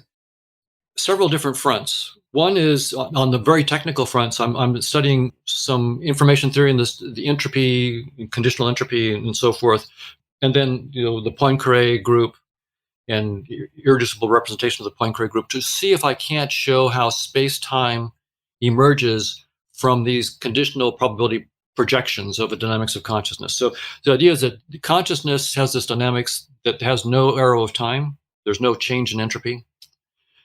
Anytime you look at that dynamics from a perspective, but using conditional probability, you get an arrow of entropy, but different ways of looking at it will give you different entropic rates. So the rates will change depending on how you condition. I would like to show that I could get a group of transformations of these entropies that then give me back the Poincare group, for example. That would be, again, it wouldn't prove I'm right, but it would at least prove that we have a theory that's compatible with what we know that can actually map into space-time. It would actually be tremendous. So I'm looking at technical stuff on Markov chains, information theory, and of course, the related physics on this. I'm also in a completely different direction because I feel like when we're studying consciousness on its own terms, there's very few of us as scientists who are trying to study consciousness on its own terms. So I'm not trying to think of consciousness as how does neural activity give rise to consciousness and so forth. I'm asking, what is consciousness qua consciousness? I want a scientific theory of consciousness that doesn't assume a physical world as the foundation at all. Sounds very difficult. It absolutely is. You have to just like reboot everything without all the props that we've had of space and time. So what do you want in a mathematical model of consciousness? Now, as I mentioned, I published that paper, Objects of Consciousness, a few years ago, and people can read what we have there. But I realized that I should listen to various spiritual traditions. But now, spiritual traditions are a mixed bag, right? Yes. I have no doubt that many practitioners have had deep insights, and that I have no doubt that many of the things that they say are dogmatic nonsense. And the question is how to separate the two, right? Part of it is that they may have had insights, but without the scientific technique of writing down mathematically precise theories and then testing them, you just can't make progress. Even if your insights are deep and correct, you can't take them and evolve them very far. If you're just using words, you have to use mathematics and then make testable predictions. And so I'm reading I've read the Bible, and it's a mixed bag. So I get some insights from that. I had a chance to talk with the Dalai Lama and give a talk to him and get some interaction with him. And I'm reading Eckhart Tolle and Rupert Spira. Who is Rupert Spira? Rupert Spira, Spira, Rupert Spira. Who is that? I don't recognize that one. He's a spiritual teacher from England, and I've run across him. I had a chance to have breakfast with him up in San Jose. There's a Science and Non-Duality conference that I've gone to many times. It's called Science and Non-Duality. It meets once a year until sort of, it got messed up with COVID, but it'll probably restart. And there, they bring together scientists and people from spiritual traditions to have a dialogue, which I found very, very useful. So again, my attitude is, as a scientist, I don't think any of our current scientific theories are correct, including my own. I think a century from now, we'll all look back and look at our current theories like we look at Newton's theory. It was great for its time, but it was time to move on. And I think all of scientific theories will be the same way. So I have the same attitude about even these spiritual teachers and the way they think about what they've experienced. On the other hand, I think it's important for me as a scientist to listen very carefully to what these spiritual teachers are doing. They seem to have explored in ways that perhaps I and other scientists have not. And can I get insights? So I'm spending time reading, Eckhart Tolle's books and Rupert Spira and just, again, taking everything with a grain of salt, but I don't want to just ignore this. I want to really think about it deeply as I try to get a mathematical model. Yeah, I wonder, as you're talking about this, I'm just thinking about the convergence of spiritual practice, not just the saturation of religion, but let's just say practices and mathematics. I mean, just offhand, and this could be completely misguided, I'm wondering if there have been any pairings of mathematicians and spiritual practitioners in, say, India. I mean, there's such a strong, certainly millennia long set of traditions related to deep practices of various types, but also mathematics. I mean, you have an incredible, I don't want to say tradition, but you do have a historical record of outstanding mathematicians out of India as well. I know two of them, and I am very, very lucky to count them among my longtime collaborators. So Chetan Prakash and Manish Singh. These guys are mathematical geniuses and with also deep spiritual understanding. They have their own spiritual practices. And Chetan has worked with me for over 30 years and Manish for almost 30. Manish was a student of mine, but he's now my superior. He's absolutely brilliant. Any mathematical savvy in our papers is not due to me, it's due to them. And perhaps any spiritual savvy is also due to them. So I don't know what I do. But anyway, these guys are brilliant. And also, I was very fortunate to work with a gentleman named, he wasn't Indian, he was Jewish, Bruce Bennett. He was just a flat-out genius mathematician with also deep spiritual understanding of Eastern spiritual traditions, I think, informed his stuff. So I've been fortunate to be and to collaborate with these brilliant mathematicians. So I agree, absolutely. So I'd love to just know, as you're reading from these religious and spiritual texts, whether it's scripture like the Bible or any other source, how do you pull from that? Like, what is your kind of filtering mechanism? Could you give any examples, right? Because I think that there are people who can hold the, let's just call it kind of rationalist, mathematical faculties while simultaneously having faith-based religion or spiritual practices. They don't have to be faith-based. I mean, you could be a mystic with direct experience. It's very different, though, to integrate those things. Right? You can have those two things coexist in you, but some would view them as antithetical to one another, right? So how do you filter? And are there any examples that come to mind of things you've pulled from spiritual practices and looked to port over into the scientific? A couple things. One, from the Upanishads, there's this saying, not that which the eye sees, but that whereby the eye can see. Know that alone to be Brahma, the eternal, and not what people here adore. Not that which the ear hears, but that whereby the ear can hear. Know that alone to be Brahma, the eternal, not that which the mind thinks, but that whereby the mind can think. Know that to be. So there's this distinction between pure awareness versus the contents of awareness.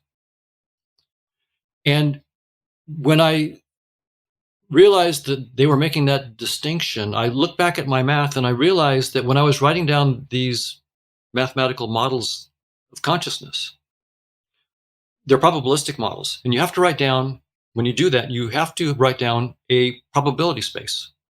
So there's just this thing. It's this timeless thing, probability space.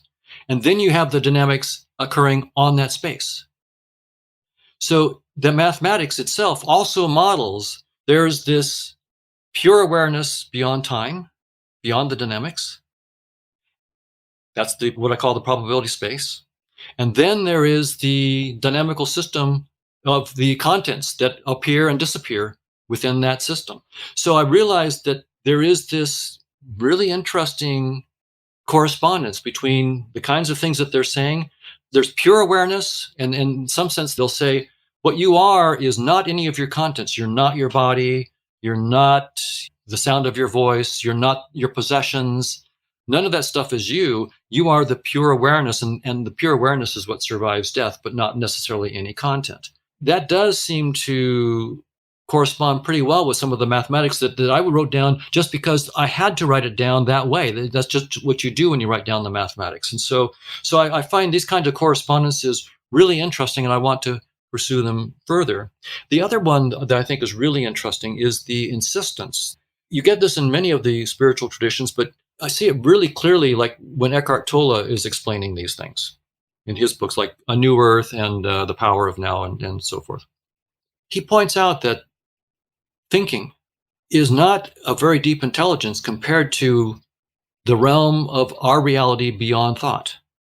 So in these spiritual traditions, one of the things you do in meditation is you let go of thought completely, right?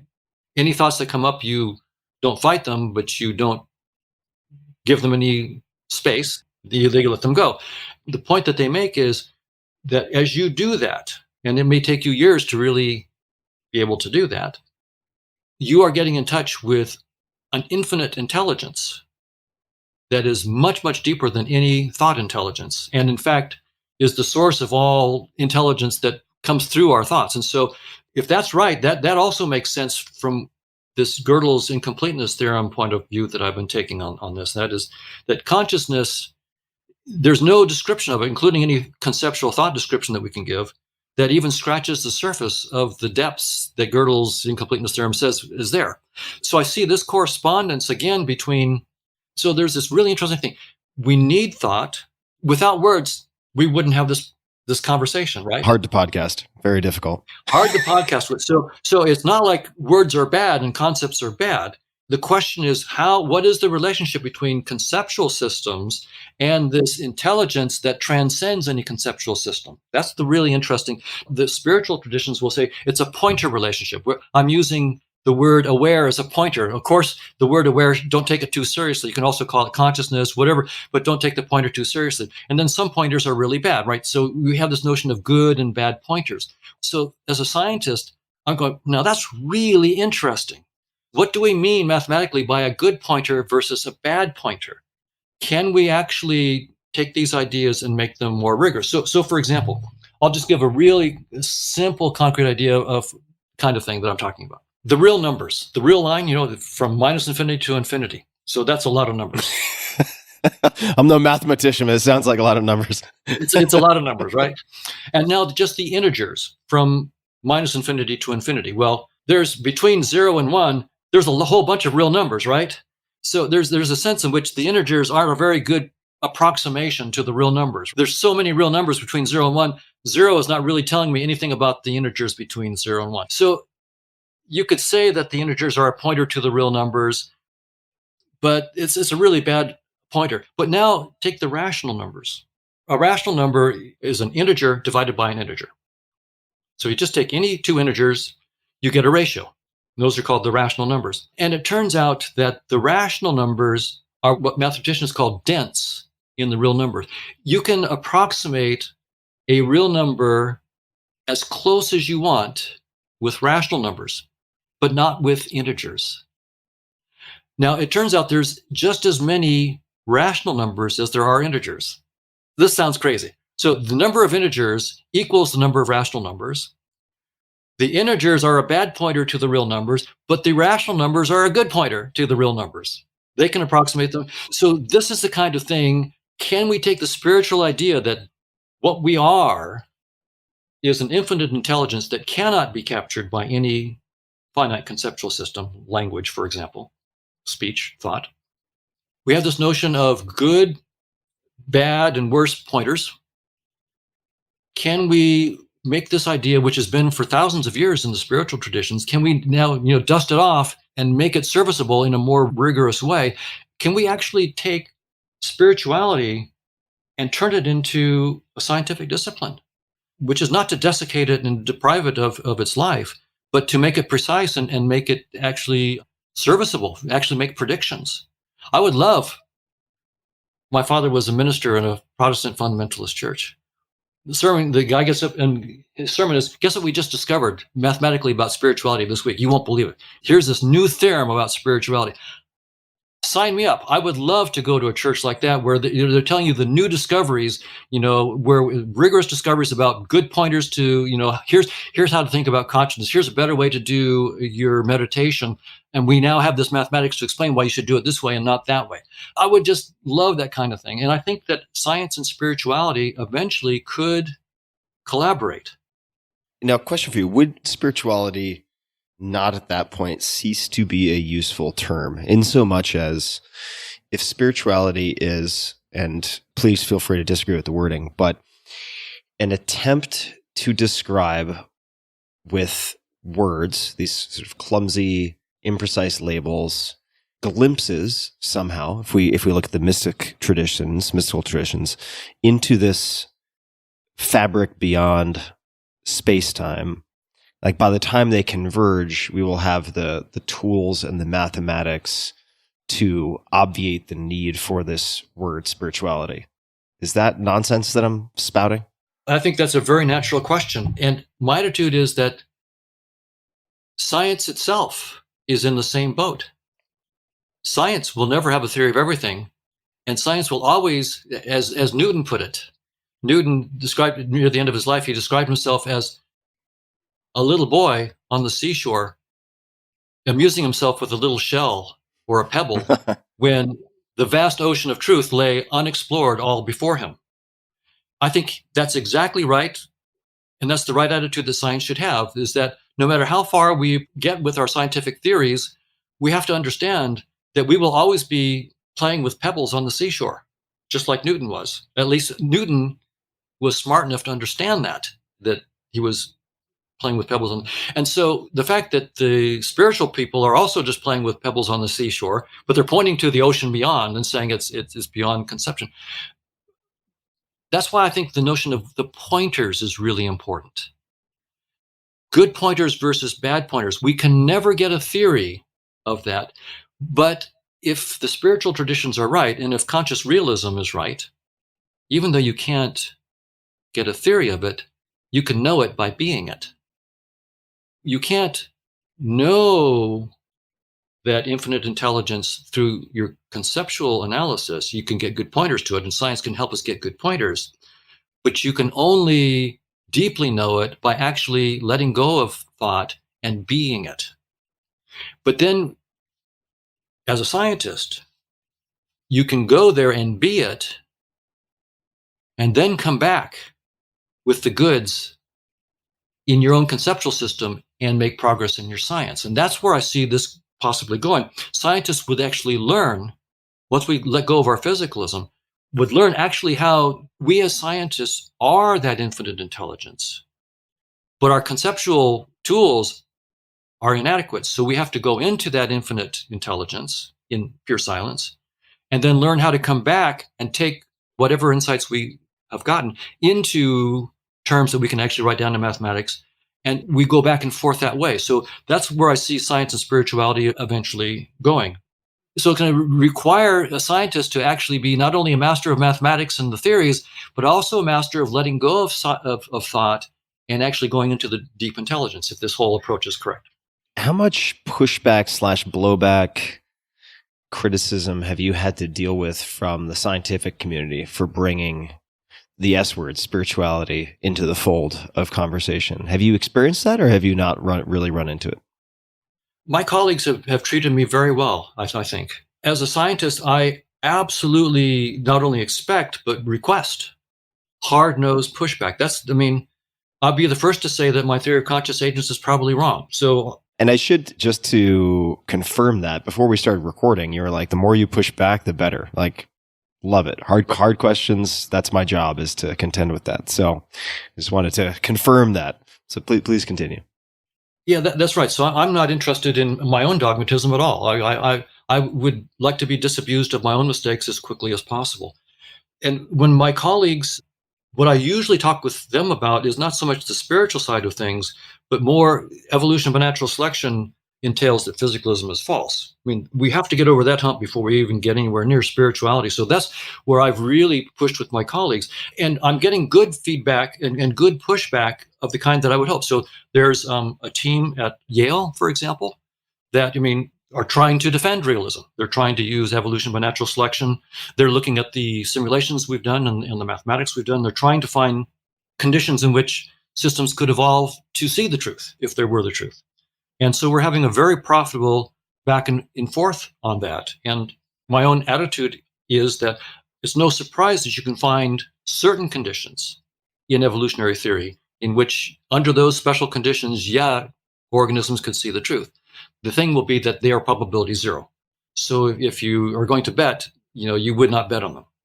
So, and that's a whole other discussion. I'll just say one thing about it, and it has to do with their approach is, if you have lots and lots of fitness payoff functions, and you force the organism to only see the world as a unified whole, you can't carve it up. Then in that special condition with many thousands of payoff functions that are coming very, very quickly, you can't adapt to any payoff function. And so truth is what you sort of default to. So that's great. I'm grateful to them for doing that.